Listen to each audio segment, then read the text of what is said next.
recording progress. So good evening, everyone, and welcome back on our Tuesday blind tasting. And now we are moving into Italy, which is in fact my weakest knowledge when it comes to wine tasting. I mean, Italy is so vast with regards to flavors and grape varieties, native grape varieties, and blends between grapes. So for me, it's so unreal. I find it very hard, very difficult to tell them apart. So for me, it's a challenge and an opportunity to learn. So I've put it together a wine tasting that we have two whites and the red ones, which is it seems to be the most difficult to the majority of blind tasters. And although we know it's coming from Italy, can you spot the region? Can you spot a grape variety, or can you spot perhaps climatic conditions? Can we say is it coming from up north, or can you taste southern wines? You see, that's tricky when it comes to Italy, but there are a few ways for you to navigate the wines. Would you like to share your thoughts, your comments, your tastings on the first wine and then on the second wine? I mean, they're totally different wines, aren't they? I mean, they're totally different. And how can we use the character of those wines and the structure of those wines to place somewhere? Is it possible? And I made sure that no international varieties were used as part of the blend into those two wines.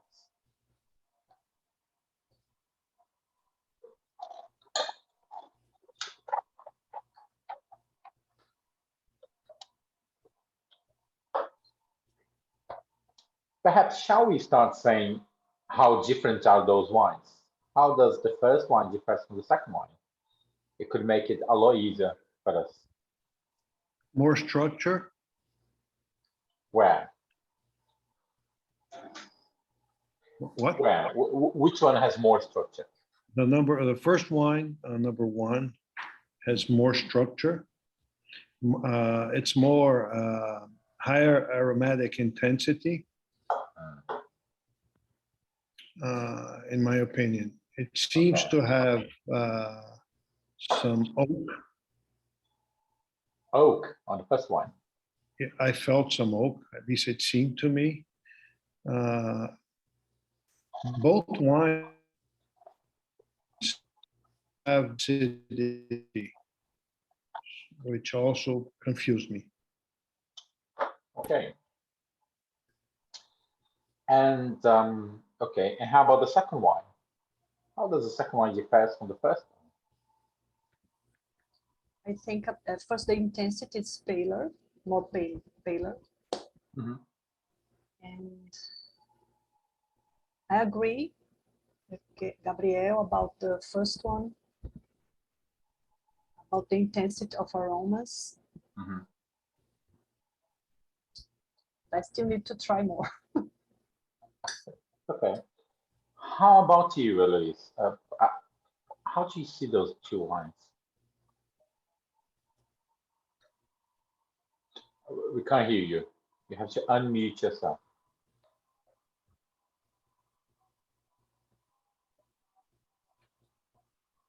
No, we can't hear you.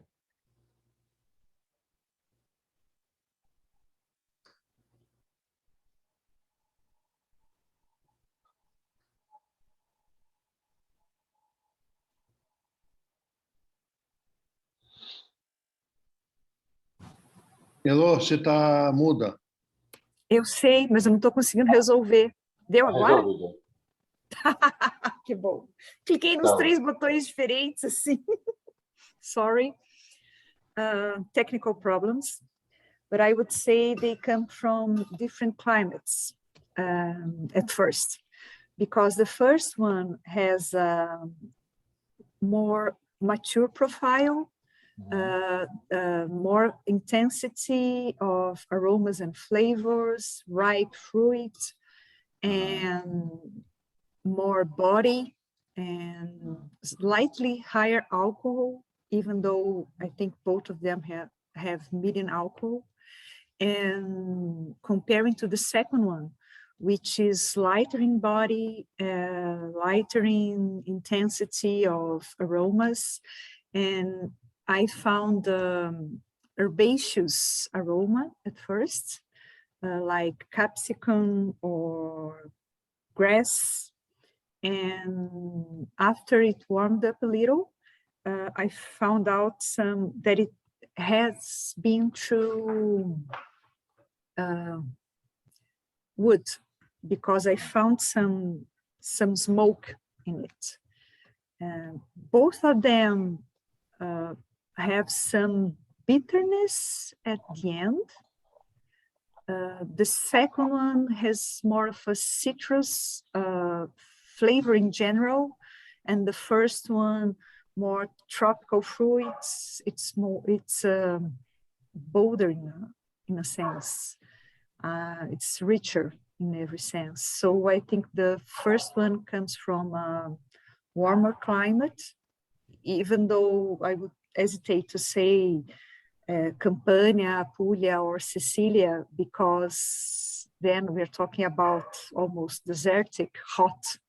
And I don't think it's really that, because it does have a high acidity, but that could be the variety speaking also, the first one. Yeah. Yes, and in the second one, I think either it comes from higher altitudes, but even if not, it comes from a cooler climate. And I don't think the grapes were that ripe. Okay. So it makes sense a few things, but the next level up is how do we connect those things? When we think of white wines of Italy, which are the regions that you think of? You know, if someone comes to you and say, you know, I have a white wine from Italy, what are the most famous and popular regions in Italy, DOC? The North Adige, Okay. Trentino, Alto Let's Adige, name them. Veneto. Let's Yes. name them. Arneis in Arneis, okay.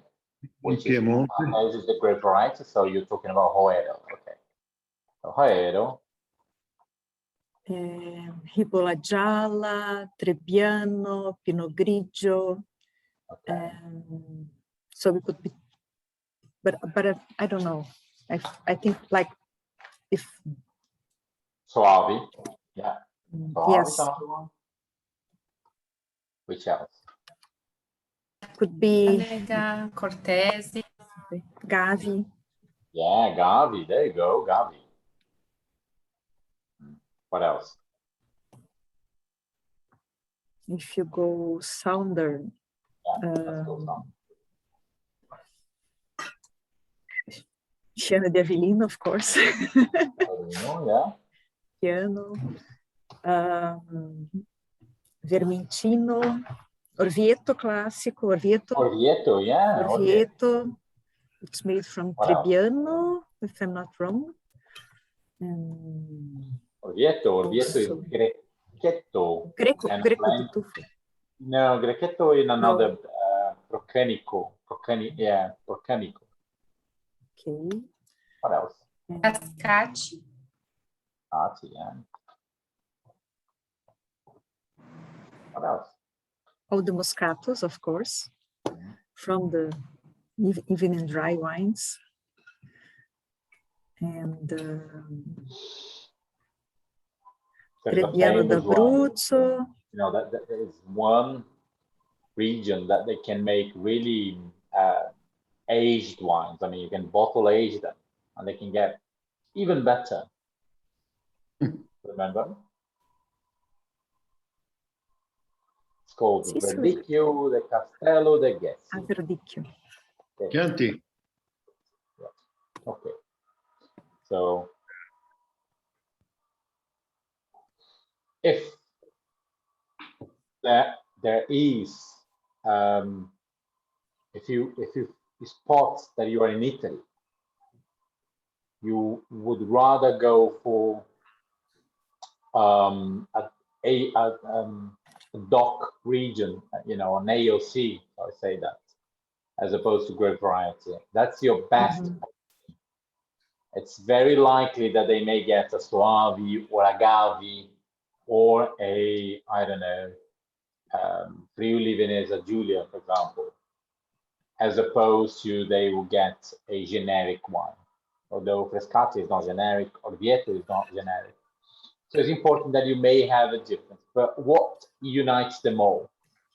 The high acidity, the hard pressing grapes, Yes. which it seems that they all press very hard. That's why you can link to the phenolic It's grip that you bitterness. get. Bitterness, the phenolic grip that you get from both wines makes them very Italy, very Italian. The high acidity and the phenolic grip. Remember that when you have a wine that, how can I say, when you have a white wine and the grape varieties are not that aromatic, what do you do in order to extract more aromas and flavors?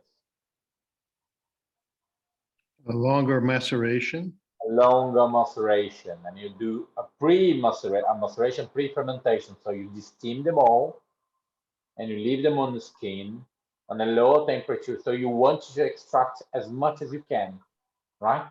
And even some juice. And then you should press slowly, you should, you know, very gentle, which is not the case in Italy. They press really hard.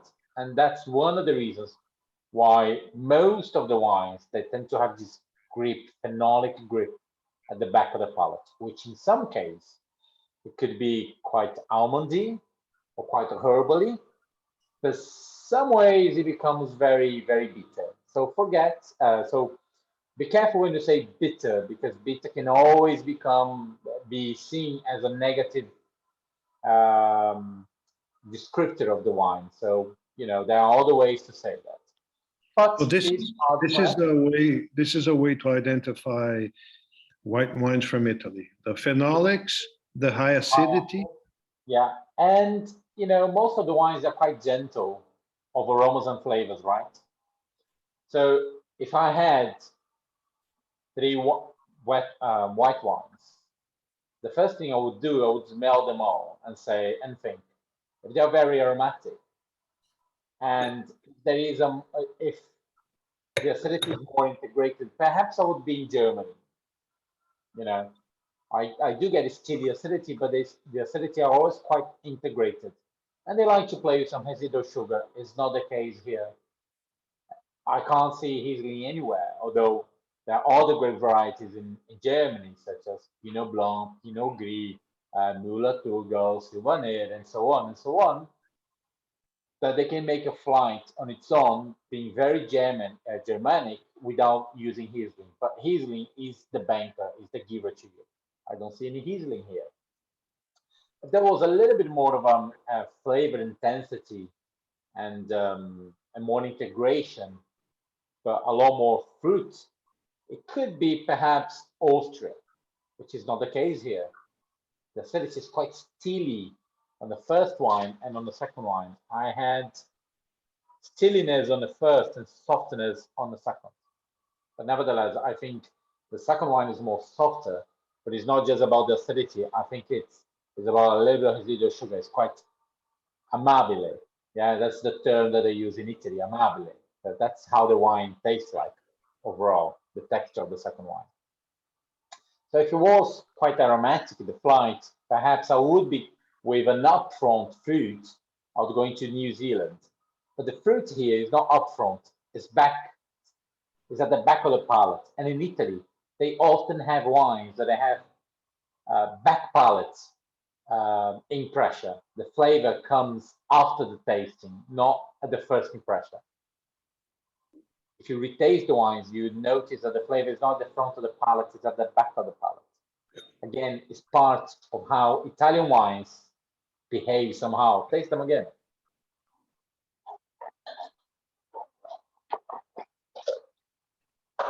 they come at the back of the palate, not the front of the palate.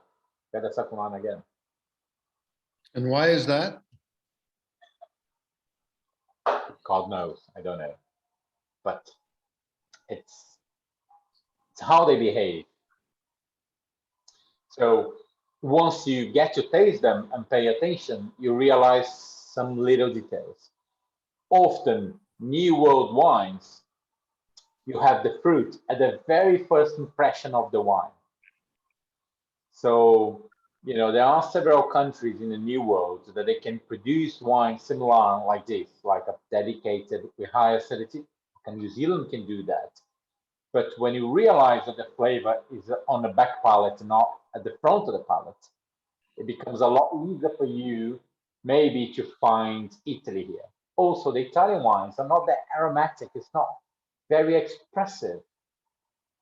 And they often don't have oak content, which when I see both wines, when I taste them and I put them together, they all say the same thing. I'm coming from the same country. I have the same winemaking techniques, which is high acidity,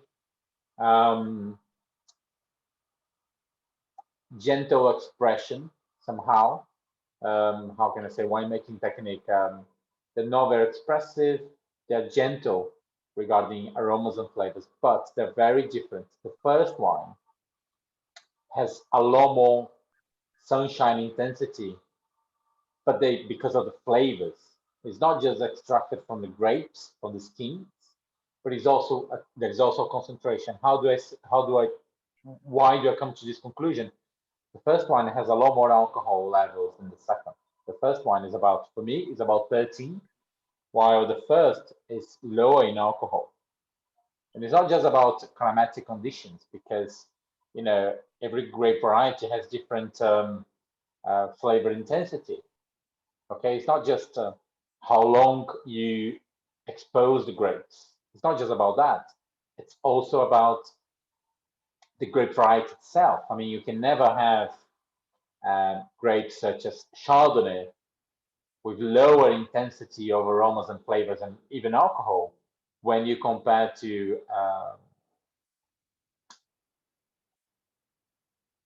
Viuda, for example. Viuda will never have the same intensity as Chardonnay, for example. So the grape variety itself is one indication of it. So I think that the first wine, it's coming from a lot more, it has a lot more intensity, sunshine intensity when compared to the second. But there is one giver here, which is about the acidity. It's really steely acidity, which could lead you to a cooler climate or cool climate influenced wine.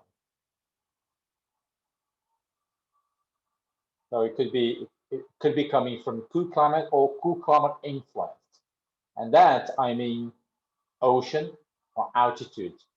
And it's a lot more when you compare wines that are coming from altitude. So they often have higher alcohol. Think of wines that are coming from altitude, such as New Zealand, for example, or where New Zealand in the South Island, I forgot the name, or even when you go to Vale do Uco, high altitude, you often have a lot more alcohol, concentration, more delicate concentration of flavors, but the acidity are not often as steely as we get here. But when you think of wines that are coming from, for example, Greece, think of Assyrtiko, for example, really high intensity of flavors, moderated 13% alcohol, really high acidity, and some hints of saltiness. Do you get this here? Do you get it? I'm sorry, hints of what? Of saltiness. I had noted down here some saltiness on the tongue and also some smell of wet stones or strut matches, like Strut matches. yes, like some minerality, but I think it's Oh, yeah. because of the saltiness. Yeah. It's really clear. Oh, yeah. Yeah, but you once I say it becomes a lot clearer, but you need to associate that with somewhere. So what I'm trying to translate here is that probably this wine is coming from the coast. If it's coming from a region close to the coast, which are those regions? So that's the first difference between the first wine and the second wine. So I'm starting to give you a frame where this wine could be coming from. But it could be from a granitic mountain with a lot of sun. Where is this place? What's the appellation? Trento. Okay. But Trento is not as close to the ocean as other regions. So no, but do you remember when we are studying Franciacorta, that we talked about a very specific microclimate where they preserve acidity and they have a lot of fruit concentration because of the kind of heat they have, like they have an area of heat even though they are in high altitude. Yeah. And I have tasted, it reminded me of Ribolla Gialla. Yeah, oh, I agree. From Trento. So it could be. My tasting note of this wine is herbal tea, citric notes, and there is a hint of tangy. This tanginess, I don't know how to describe, but often this orangey and this, how can I say, yeah, orangey often adds to the wine this hint of tanginess. There is a clear salty aromas or minerality into the nose of this wine, but the herbal notes is the most obvious aroma here. Dry, medium body, medium alcohol, high stily acidity, medium fruit concentration or flavor concentration, medium finish intensity. And the finish is quite herbal, salty, and almondy. So if you think of those almondy that comes from Chile with a little bit of salt, that's how it finishes. So what you said that is it was bitter, I have translated as salty almondy, which I understand is a grape phenolic. And this grape phenolic is related to the winemaking. And if you are able to point out the winemaking, the grape phenolic and the high acidity, the stiliness of the high acidity, and point out and use that those are the reasons that is coming from Italy. Great. So you have a clear argument and structure to point out to Italy. Quality assessment. To me, it's a very good quality wine. I mean, it's got concentration. It has very good definition. It has potential for aging, although it's not very aromatic and stuff, but it has potential for aging. The same concentration of aromas is the same concentration of the palate, and is the same concentration of the finish. And it has a stily acidity. I think once the acidity integrates or ease it up a little bit, you become a lot more tea, a lot more herbal, and a lot more crunchy because of the almonds. How was this wine made? Probably stainless steel, long skin concentration, long skin contact, and after the fermentation, a little bit of lees contact. That's how I think this wine was made. When I taste the second wine is a lot more floral and semi-aromatic. It has this sort of blossom, a hint of mineral, a hint of you know, when you wake up in the morning and you see all this fog. So there was this floral, a little bit of mineral, a little bit of blossom, a little bit of grassy, somehow this fogginess that comes in the morning once you live in the countryside. That's how I saw this wine. It was, although it tastes dry,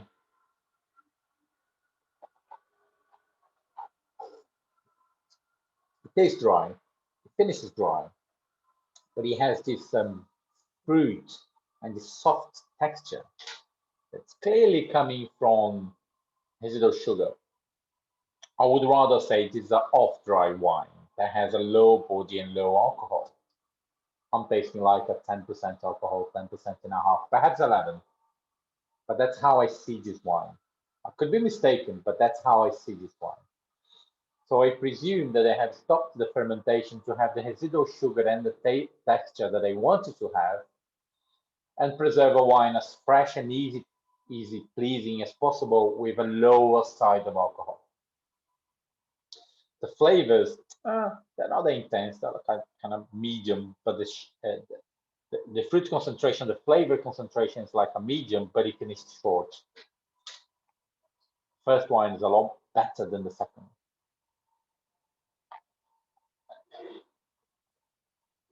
And it finishes very delicate, like a little bit of tropical, a little bit of orangey here, a little bit of crunchy peach, for example. And then it becomes a lot, very phenolic.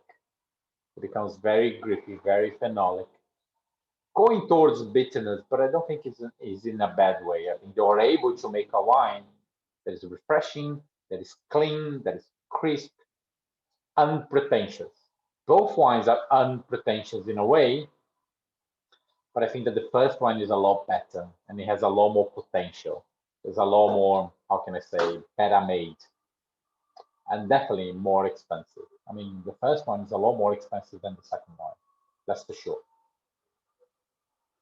But while the first wine has room for improvement, so it needs time to get better, the second wine doesn't need anything to improve. It's already good. It's more complete as a wine. The alcohol is integrated, this is low. The acidity is soft, is already well integrated. The flavor is bounded with the softness. So the wine is ready for consumption. So wines that are ready for consumption, once they are relieved, they are often wines that they have no potential for aging. Like think of Bordeaux wines, or think of I don't know, we are in Italy. So let's talk about Barolo. Can Barolo be drunk on the once they are bottled? No. They need years. So a wine that is able to be enjoyed once it's bottled, we're talking about entry level or Chianti, like that, generic red wines of Italy, or generic, or I don't know, wines that are coming from Veneto, like a Pinot Grigio from Veneto. It's ready to drink once they finish fermentation, and it won't improve at all. It will actually decline. So I see this wine in the same way that I get the first one. So that also leads me to another thing. Go on. Can you get this saltiness you mentioned on the first wine from a volcanic soil like in Etna, for example? I mean, you could, because Etna is very close to the ocean. You could as well as. But from Etna, I was going to expect a little bit of how can I say, smokiness to the wines, which I don't get much here. Okay, so we have two classic wines from Italy, and shall we start? Another thing, the first wine it's almost 100%. It's almost a varietal wine, as the second wine is a blend of two grape varieties, which also leads or justify the fact that the wine is so round and complete as a wine in itself. Can you explain that a little better, Thiago, please? Well, yeah, sure. When you think of Bordeaux wines, again, the strength of Bordeaux wines is the fact that it's a blend of grape varieties. So they are able to make a more round or complete wines, as opposed to 100% Cabernet Sauvignon. It's a lot harder to enjoy 100% Cabernet Sauvignon from any appellation within Bordeaux is a lot harder. It's either missing body, or either too much tannins, or either too much acidity, or either lacking flavors and aromas. So the first wine, it sounds a lot more varietal as opposed to the second, because the first wine, the acidity is not well integrated right now. The flavors, there could be a lot more layers of flavors coming from different families.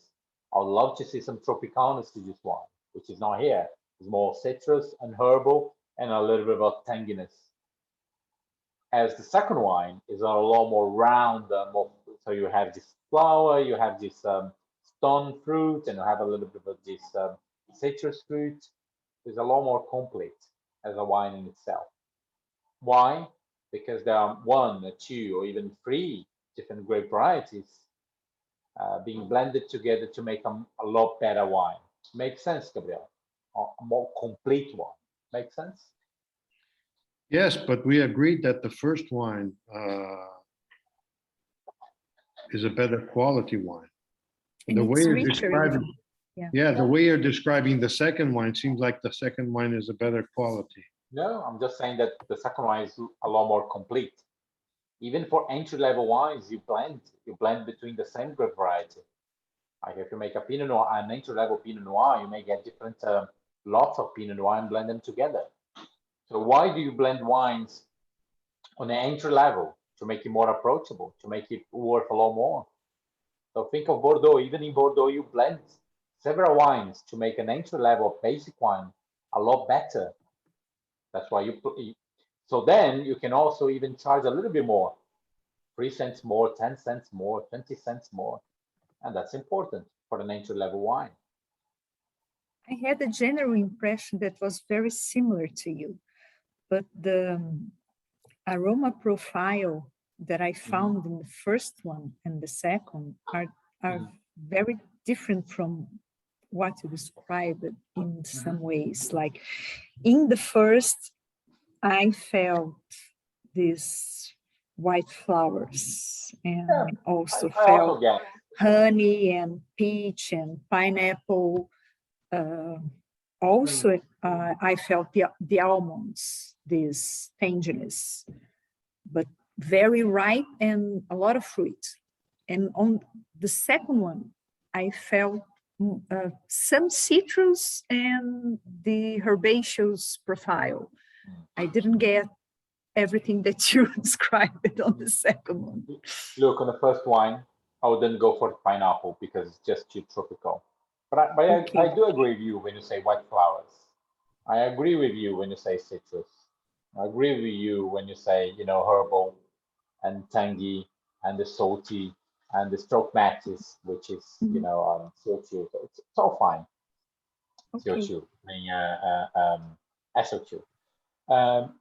But the first wine the second wine is a lot lighter with regards to aromas. So it's a lot more flowery, which makes it delicate. And it has a little bit of white fruit and a little bit of orangey blossom, orangey peel on its own. So I find the second one more refreshing on the aromas and more tropical and more fuller than the first. The first I get more citrus, more herbal, more tangy, more mineral, more salty. And the second one I get more broader, not that citrusy or herbal, a lot more floral and more, And that is, I think, that is related to grape varieties, but also location. Where do you get? Where do you get aromas of? Hold on a second. Where do you get aromas of I don't know, orangey blossom, peach? Do you get in a cooler climate or you get in a moderated climate? Think of Chardonnay. Where do you get Chardonnay that has this white peach and a little bit of white fruit? More moderated. Yeah, as opposed to cooler climate. So it comes to our attention that perhaps the second wine is coming to a moderated climate, while the first wine could be coming from a cooler climate. But because of the intensity and the concentration, perhaps it's cooler influenced climate. Does it make sense? Yes. Also, the acidity tells us that the second wine is coming from a more moderated climate because the acidity is more integrated. It's not as chilly. And the first wine is probably coming from a cooler influence because it's very, very steely. Does it make sense? Yep. Remember that alcohol and residual sugar is something that you can manage at the winery, right? You can stop the fermentation when you feel it comes to a much better agreement, much better balance. So, you know, think of White Zinfandel. They stop the fermentation when they think it has a good balance between acidity, alcohol level, residual sugar, flavor intensity, and so on. So that's something that you can manage at the winery. So shall we start navigating the AOCs or the DOCs of Italy? So we can perhaps play somewhere. Does anybody would you like to comment anything else on the wines?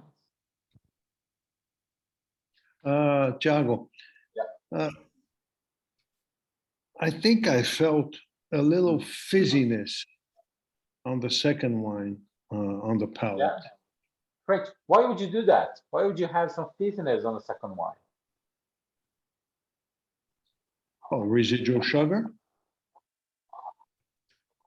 Well, a lot of wines from Germany has residual sugar, and they have no fizziness. Is there a winemaker here that can help us? Saltiness. I think the saltiness, it reminds me also a little bit of the vinho verde in this way. Ooh, Vinho Verde, good call. Why do they have SO2 into the wines and fizziness to the wine? Why do they do that? Freshness. Question, I don't know. What does fizziness can add to the wine? Freshness. Freshness. But how they do it, I don't know. They add SO2 to the wine. So it makes some fizziness. Okay, so freshness is related to what? Youngness. Oh yeah, youthfulness, yeah. So it could be stylistically. So Vinho Verde they do because it's the style. Or it could be, or it can be, it is a technique that makes the wine taste fresher and younger. So it makes the wine last a little bit longer. So if you have a wine that is very delicate as the second wine, having this fizziness keeps the wine more protected. So that is another argument regarding the non-potential of aging for the second wine. The youthfulness of the second wine is a protected winemaking. Also related to the price of the wine. Do serious wine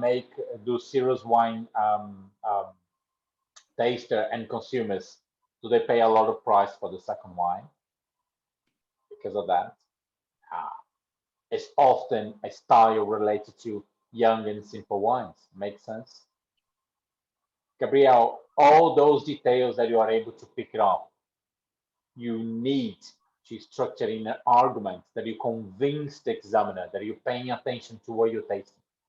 You can relate it to this SO2, the freshness of the wine, the delicacy of the wine, the non-potential of the aging to the wine, to the protected winemaking to the wine, and therefore the simplistic style of the wine and the entry-level quality of the wine, the retail price of it.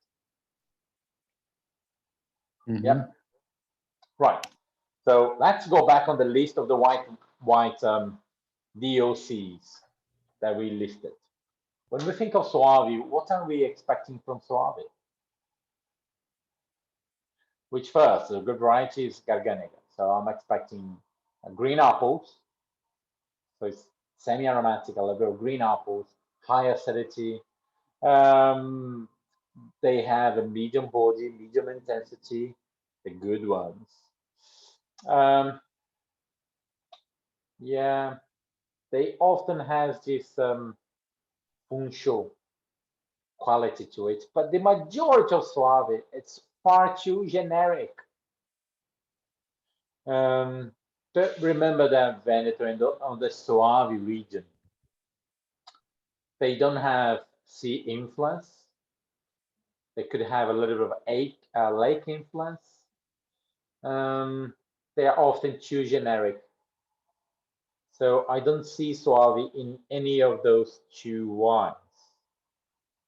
When we think of the other famous AOC, DOC, which is the Cortese, which is the Gavi, Gavi often has this sort of a tanginess to the acidity, which I do see tanginess to the first wine. Tanginess or saltiness to the first wine. I do see it. But most of it, they have this sort of a very firm and very firm acidity and structure. But they often has a little bit of creaminess. I don't get much of a creaminess here. I noted down the texture as oily. Yeah. Yeah, I do get a little bit of minerality that some of the Gavi can have. I do get this smokiness that some of them will have. But I think that most of them are quite light in intensity and flavor. I think we have a lot of intensity and flavor here. And Thiago, often, where does this smokiness come from? it could be soil or it could be oak. I don't get any oak, so I'm tempted to say it's coming from soil. Mhm. I remember that I once had a flight at the IWC over 15 to 20 wines, Gavi and Gavi di Gavi, which is the better appellation. They had a light green apple aromas, but that was it, and a little bit of tanginess acidity, but the acidity wasn't as hard as this one. I get a lot more intensity here. I'm tended to compare this wine to Acertico, which has a lot more sunshine intensity and flavors and grippiness, as opposed to a Gavi wines. Gavi are often more delicate. So what I'm trying to say is that none of those two wines are coming from up north. Gavi would be a lot more lighter, and Soavi a lot more, I don't know, less character from those two wines. But I don't think we are further south of Avellino here. So I'm thinking that we are in the middle of Italy. Where would you go for mid of Italy? In your theorynology, think of the regions of Italy. Where would you go? Tuscany? Okay, what are the regions within Tuscany, mid of Italy?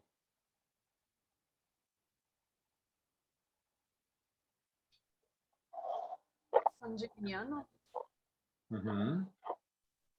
What else? Arte, Umbria. Umbria, so Umbria. What do you get in Bria, Umbria? Marche, Lazio. Marche, what do you have in Marche? Verdicchio di Castel di Jesse. Okay. Verdicchio. And Yeah. Umbria, what do you get in Umbria? Orvieto. Good. What's the difference between those two regions, Umbria and Marche? What's the difference?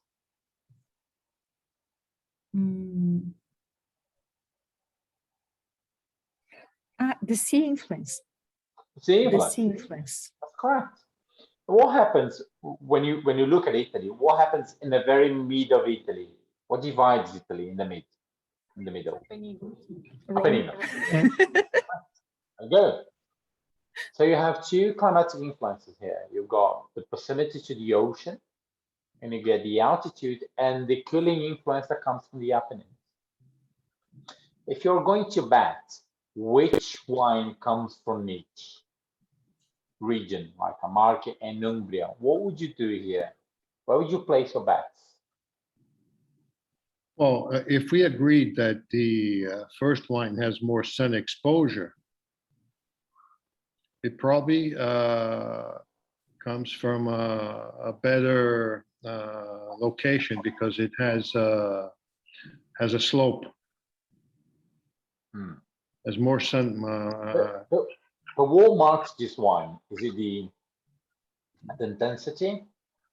The Is it the first one is acidity? saltiness and the sunshine and cooling influence. So I would bet this one is Marchi and the other one is Umbria, which is cooler. But does it make sense to you? So you are a winemaker. Does it make sense to you that the second wine would be coming from Umbria? No, but I don't know that much about wines from Umbria. But you know the influence. You know Yes, the but influence. knowing the region, But you need everything to that apply the reminds me, influence. yes, everything that reminds me of Umbria, it's like bosques, forests, and greenery, and it's usually more moist and cooler in general. So that's what I thought the second one would come from. Umbria. So think of Brazil. You know, forget about Brazil, but think of region. Don't want to make any mess. So think of regions that you know, if you have a little bit of humidity and high altitude, and maybe grape varieties that make light, characterful wines, you will naturally make a wine that has low flavor intensity and low aromatic intensity, and the residual sugar can complement the flavor profile, right? That's an argument. Yes.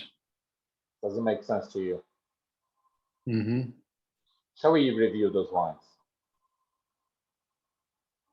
Unless And the second wine, I felt high acidity. I felt cooling influence and much herbal grass. Then cooling influence and the altitude influence. I think this more cooling place. Ellen, I agree. I think that the second wine on the palate is very grassy. Yes. No herbal, but citrusy, grassy. Reminds me of asparagus as well as. Yes, asparagus. Yeah, yes. Which I'm saying that this it's a phenolic grip. This is related to the grape, the skins. Well, first hard pressing. So they press really hard to extract a lot of juice. And then they extract this gripness. Torontes may have the same gripness that you're tasting here. But overall, apart from the palate, the finish of the wine overall is quite delicate on the aromas and flavors. It becomes very grippy once you finish the flavor, once you finish the wine, on the back palate of the wine. At the very first impression, the wine is quite delicate.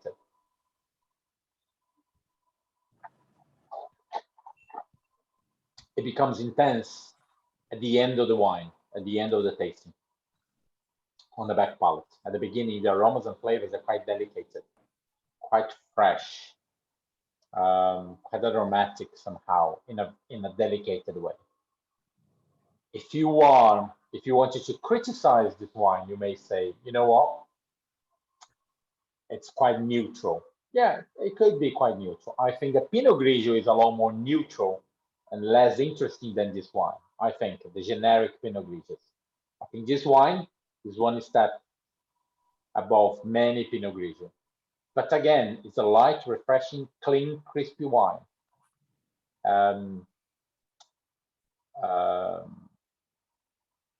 That has very, very low expectations, very, very low, how can I say, ambitions, as opposed to the first wine. The first wine is quite ambitious. And you taste that, a lot of layers, different aromas, different flavors, but very centered, very focused, very refreshing. It's going just one direction. Right. Let's review the first wine.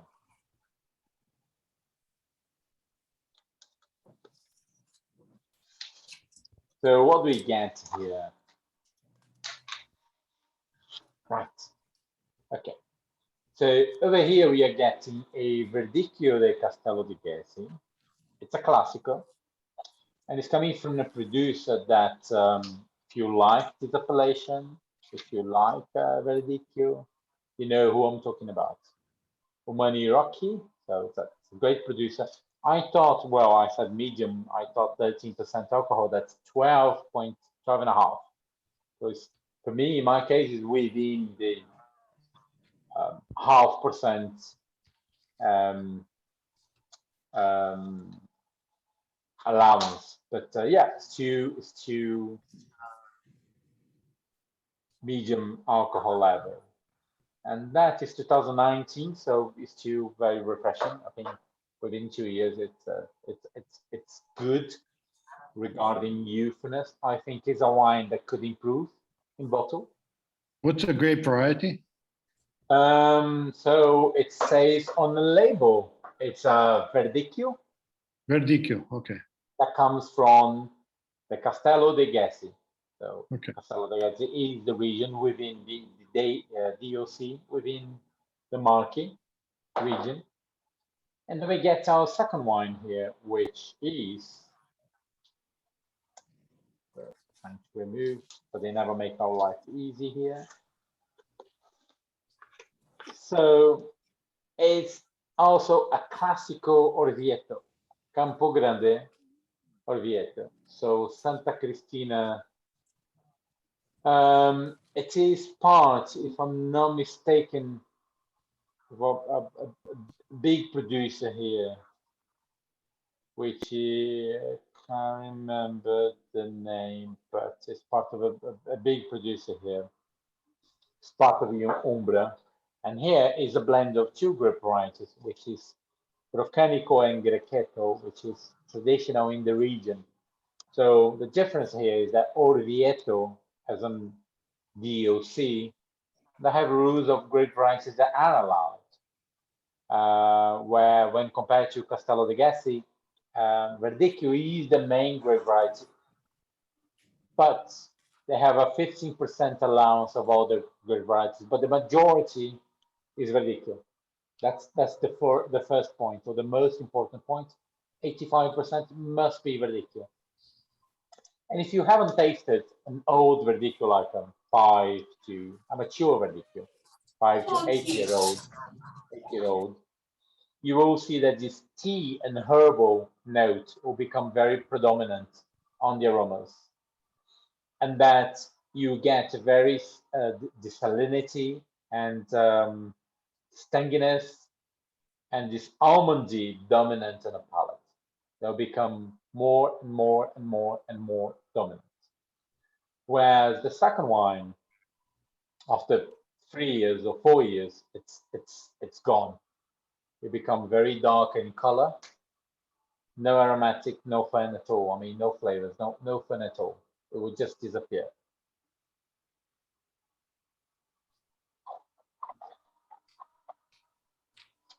But I think that both ones, they send us the same message. High acidity. One is more stilly, the other one is rather soft. No aromatic, no giver. Like when you get a Chardonnay, you smell the Chardonnay. When you get a Sauvignon Blanc, you smell the Sauvignon Blanc. Over here, it's more delicate. It's more the characteristic of the wine. It's more, you need to explore into the wine. You need to dig into the wine. But the main giver is the phenolic grip that we get on the palate of both wines. What's the alcohol level of the second wine? 12, and I've had 10. Unbelievable. Do you get this low 4G sensation into the second wine?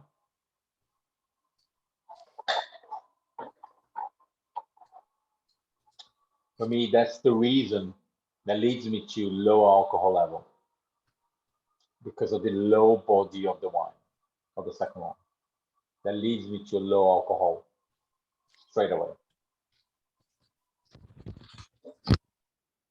Any questions related to Italy and the white wines of Italy? No, but it's going to be very tough to taste Italian wines. For me, the most difficulty of white Italian wine is that we try to extract aromas and flavors. We try to get more from the wines, and they just don't give us. So when you get a Pinot Grigio, for example, I had a Pinot Grigio when I went to the seminar, the Master Wine, and I was trying to extract a lot from the wine, and I just couldn't accept that the wine wouldn't give it anything to me. And that is the indication that it's just a Pinot Grigio, for example. But it wasn't a simple Pinot Grigio, it was coming from Friuli, and that it has a very good acidity, well integrated. The wine was tasting far too good just to be a Pinot Grigio. And they were saying to me, you know, Pinot Grigio coming from a much cooler influenced wines. But overall, the wines speak on a lower voice. The wines are less complex. And no matter where they're coming from, they could be coming from two regions side by side, which is the case here. But the acidity is too high. It's too high. And they're still making wines that can be very salty and saline and steely with skin contact that gives you a lot of intensity, or they can come from the altitude and be more moderated in aromas and flavors. But they're still very Italian. Again, high acidity, phenolic grip, moderated alcohol, medium, like a 12, 13, 13 and a half. They can come from, they can have this profile, which it could be quite herbal and asparagus, all the way to a little bit more crunchy, peachy, blossom. They can have all of these, but the majority, they will never see oak in lot. Why? Because they're sold at a price point that doesn't allow it. It's not common. And even the white wines coming from the lower end, the south of Italy, they can have a lot more flavors, aromas, intensity, moderated acidity. Again, more tropicalness to the wine, no oak at all. So overall, Italian wines, they are less, how can I say? They're less obvious, and they are less ambitious. You're not gonna get Italian wines that will be aged in oak and try to reach higher price points and complexity and so on. It's not likely. This is not Italy. What you can get out of white wines from Italy, it's amber wines, orangey wines. That's something that you can expect from Italy.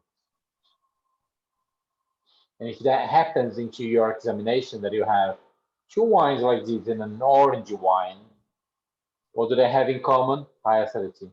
What do they have in common? No aromatic grape varieties. What do they have in common? Gripping finish. What do they have in common? Moderated alcohol. What do they have in common? Cool influenced wines, either by altitude, proximity to the sea. You know, so those are key points related to white wines made in Italy. Yep. Hope you have enjoyed. It was wonderful. Thank you, Thiago. Very interesting. You're welcome, Julieta. I think there'll be much more interesting wines for us to explore. The red wines might be very confusing. So before, which is next Tuesday, by the way, before you reach before you taste those 2 wines for next week, make sure that you are aware of the appellations, the main denomination of origin, the main grape varieties, the main regions within Italy, and what you are expecting.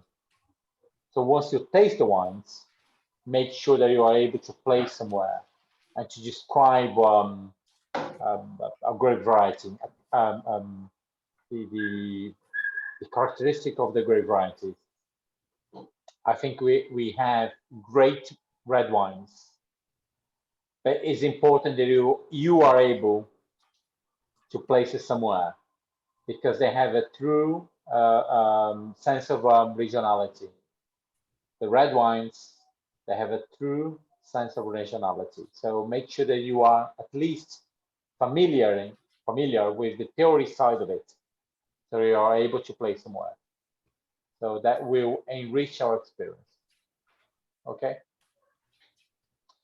Have a great wine. Have a great night and enjoy the wines. At least the first one, I'm sure will. Thank you, Thiago. Thank Yes. you. Good night. Thank Yeah. you. Bye. Thanks, everyone. Bye-bye. Thank you. Bye-bye.